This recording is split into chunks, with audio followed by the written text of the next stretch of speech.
Have you ever wondered why some people can just look at a flat IKEA manual and build a whole wardrobe in 20 minutes, while others end up with a pile of wood and a huge headache? Oh, yeah. Or why parallel parking feels completely natural for some, but like a complex physics problem for everyone else. Right, exactly. I mean, it usually comes down to something called spatial literacy. Yeah, it's basically the invisible software running in the back of your mind.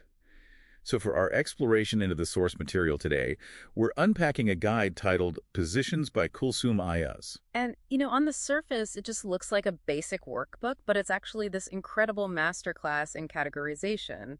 It really is. I mean, the mission today is to show you how these simple binaries, like up and down, are really the building blocks for every single move you make. Yeah, so let's start with the most basic one, right? Inside versus outside. The source uses these super clear visual prompts, like a dog in a kennel, to define containment. Right, because containment is basically the primitive layer of spatial thinking. Oh, wait, what do you mean by primitive? Well, before you can relate two objects to each other, your brain just fundamentally needs to understand the concept of a boundary. Oh, sure, like the choose and circle method the workbook uses. Exactly. If you can't mentally lock in what is within a container and what is beyond it, you just can't move on to complex concepts like privacy or property or organizing a desktop. I always like to think of it like a digital folder, you know? A file is either in it or it isn't. There's no halfway in the logic of these exercises. Yeah, that's a great analogy. But, so here's what I'm wondering. Is this just for kids or people learning a new language? Like, why should a high-functioning adult care about circling a dog in a kennel? That's a fair question. It's What? because when we're stressed or in a totally new environment, our spatial logic can actually just glitch out. Wait, really? It just glitches. Yeah, absolutely. Uh, So mastering these through repetition ensures that the logic of the container is totally subconscious. okay, that makes sense. Right, and once you firmly establish if you're actually in the room or out of it, your brain immediately starts scanning the vertical axis to figure out the hierarchy of what's around you. Right, which is where the source moves into the hierarchy of height. I mean, it doesn't just stick to high and low. No, it breaks it down into up and down, over and under, above and below, and top and bottom. And honestly, I have to push back here for a second. Do we really need 4 different ways to just say something is up? I mean, is over fundamentally different from above in any way that actually matters?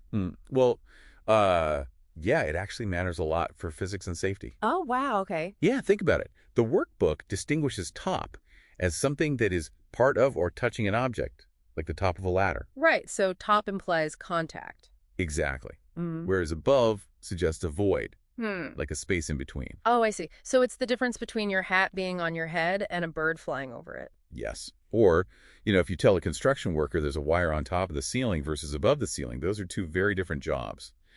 Okay, yeah. Without that nuance, our whole 3D grid would be a total mess. For sure. But once you move from the vertical, things get even more subjective. Right, because we have to deal with the horizontal plane like near and far and left and right. And left and right is the one that always trips people up. Yeah, because it's totally egocentric, right? It depends entirely on which way you are facing. Exactly. Like, it's not like up, which is usually dictated by gravity. Left just doesn't exist without an observer. That's a really key insight. Our sense of direction is anchored to our bilateral symmetry. Meaning the fact that we have 2 eyes, 2 arms, and a front-facing orientation. Right, exactly. And the source uses these simple dots and basic shapes to teach spatial scaling. So that's the ability to translate a distance on a page to a distance in the real world, right? Precisely. It's how you judge if, say, a car is far enough away for you to safely cross the street. So if you struggle with near and far on a worksheet, you might actually struggle with that in real life. Yeah, it's all about the relationship between the self and the wider world. Wow.